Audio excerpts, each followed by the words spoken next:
क्या पुष्पा 2 मूवी के लास्ट के बॉम्ब ब्लास्ट में पुष्पा की पूरी फैमिली मारी जाएगी? क्या उसकी माँ या वाइफ में से कोई एक नहीं रहेगा? आज की वीडियो में जब हम पुष्पा 2 के एंडिंग को डिटेल एनालिसिस के साथ समझने की कोशिश करेंगे। अगर कोई गलती हो तो माफ करना, पूरे बेस्ट तरीके से ट्राई करूंगा। तो दोस्तों, एंडिंग में हमें देखने को मिलता है कि फ्लावर दोनों जगह भेजा जाता है, रेड्डी के घर और दूसरी तरफ पुष्पा की भतीजी की शादी में, जहाँ पुष्पा अपनी पूरी फैमिली को लेकर गया होता है। यहाँ से सिर्फ पता चलता है कि कुछ बड़ा होने वाला है, क्योंकि पार्ट 3 का नाम रैम्पेज है, मतलब पुष्पा का क्रोध हमें देखने को मिलेगा। अगर गौर से देखें तो पुष्पा को भले ही परिवार का नाम मिल गया हो, लेकिन इमोशनल सपोर्ट के मामले में उसकी माँ और उसकी बीवी काफी ज्यादा इंपॉर्टेंट रोल अब तक निभाई है। पुष्पा के दोनों ही पार्ट्स में रश्मिका और उसकी माँ ने पुष्पा का साथ दिया है, चाहे वो महाकाली सॉन्ग के बाद का मोमेंट हो या उसके बाद वाले फाइट सीन के बाद जब उसके परिवार वाले उसको ट्रोल करते हैं तो वहाँ पे रश्मिका का उसका साथ देना हो। ये डायरेक्टर का विजन दिखाता है। इससे अंदाजा लगता है कि पार्ट 3 में जो बॉम्ब ब्लास्ट होगा उसके बाद रश्मिका क्रिटिकल सिचुएशन में हो सकती है, या फिर उसकी मॉम शायद जिंदगी और मौत के बीच में भी लटकती हुई नजर आ सकती है, या फिर पुष्पा की माँ उस ब्लास्ट में ना बचे।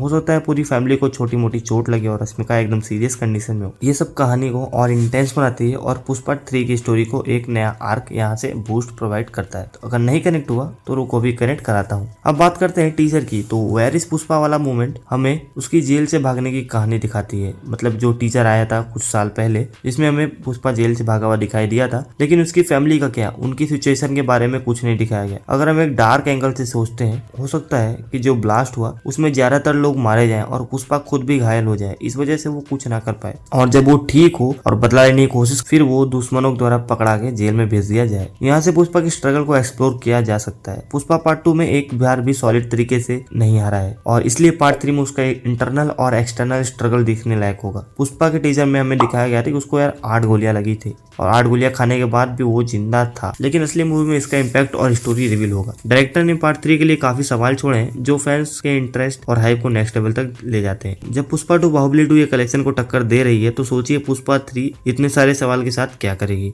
तो यार याद होगा आपको, जिस सीएम को पुष्पा ने बनवाया था पुष्पा पार्ट 2 में, तो यार वो सीएम क्या अभी भी सीएम रहेगा, चीफ मिनिस्टर का पदवी पे रहेगा या नहीं? क्या प्रताप रेड्डी उसको हटवा देगा? क्योंकि यार जो हमने वेरिस पुष्पा का टीजर देखा था उसमें तो वो जनता रोड पर आ गई थी और काफी ज्यादा तोड़फोड़ मचा के रख दिया था, जिस कारण यार वहाँ पे ऑडियंस को ये भी पता चल गया था कि पुष्पा गलत काम करता है। क्योंकि यार उसमें ये भी बोल रहे थे वो कि पुष्पा भले कुछ भी करता था लेकिन वो लोगों की मदद करता था, जिसमें हमें कुछ लोग का दिखाया भी गया कि किसी के बच्चे का ऑपरेशन हुआ था जिसको पुष्पा ने कराया था, या फिर और भी काफी लोगों की मदद किया था, वो बोल रहे थे सीधा न्यूज में आके। क्योंकि यार पार्ट 2 में जब हम रिपोर्टर उसके पास जाता है तो वहाँ पे कुछ भी प्रूफ नहीं हुआ था कि पुष्पा उस वक्त कुछ गलत काम करता था या नहीं। लेकिन अब जो वेरिस पुष्पा का टीजर है उसमें देखेंगे तो यार लोगों को पता चल चुका है कि पुष्पा गलत काम करता था। मतलब देखो, लोगों को पता था बट मीडिया में नहीं पता था, क्योंकि मीडिया में उस वक्त तक नहीं बताया गया था, बट यहाँ पे लोग ही मीडिया से बोल रहे हैं। तो मतलब कि पहले लोग को तो पता था, क्योंकि जो लोकल लोग रहेंगे तो उन लोगों को पता है कि हाँ पुष्पा क्या करता है क्या नहीं करता है, लेकिन जो मीडिया हाउसेस से उन्हें नहीं पता था। जो कि लेकिन अब जब मीडिया हाउसेस को भी या फिर सभी को पता चल गया तो यार लोग खुद बोल रहे हैं कि यार वो जैसा भी था लेकिन वो लोगों की मदद करता था।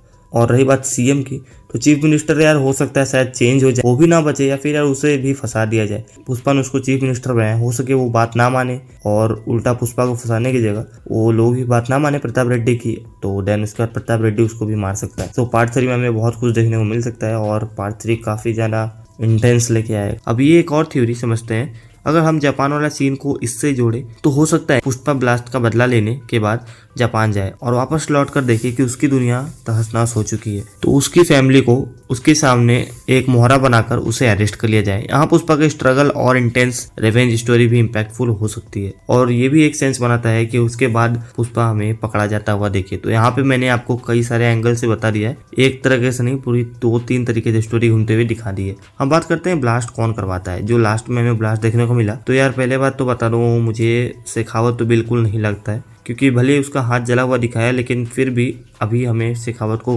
टोटली मरा हुआ तो नहीं दिखाया गया, तो इसके लिए हम उसको डेड भी नहीं मान सकते। हाँ, ये मान सकते हैं कि शेखावत अभी भी जिंदा होगा, क्योंकि वो इतना हारा हुआ इंसान नहीं था, क्योंकि हमने पार्ट 1 में भी देखा था। लेकिन अगर डायरेक्टर चाहे तो यार उसकी स्टोरी को एंड कर सकता है, क्योंकि डायरेक्टर को आगे वाले पार्ट में भी न्यू विलन इंट्रोड्यूस कराना है। सोशल मीडिया पे भी विजय देवरकोंडा की पुरानी पोस्ट घूम रही है जिसमें उन्होंने रैम्पेज का हिंट दिया था। लोग इसलिए कंफ्यूज हैं कि वो शेखावत हो सकते हैं या नहीं, क्योंकि यार प्रताप रेड्डी भी माइंस में काम करता था पहले, और उसमें हमें डायलॉग भी मिलता है मूवी में उस वक्त कि वो लाशों पे ढेर पे चढ़कर अपनी दुनिया बनाया है। तो उसके साथ साथ उसका जो भाई रहता उसका रोल विजय देवरकोंडा प्ले करेंगे, क्योंकि उन्होंने 2 साल पहले ही बोल दिया था कि वो सुकुमार के साथ काम करेंगे और 3 पार्ट का नाम भी नोट कर दिया था। तो इससे तो ये कंफर्म होता है कि वो पार्ट 3 में हमें देखने को मिलेंगे। अगर शेखावत ही वो निकला तो दुश्मनी और इंटेंस हो जाएगी, और उसके बाद मुझे नहीं लगता कि पुष्पा उसको छोड़ने वाला है। अगर नहीं तो विजय देवरकोंडा 100% न्यू एंट्री में चांस है। मुझे उम्मीद है कि आपको ये एक्सप्लेनेशन पसंद आई होगी। अगर कोई गलती हुई तो कमेंट्स में जरूर बताएं। अगली वीडियो में मिलते हैं, तब तक के लिए अलविदा।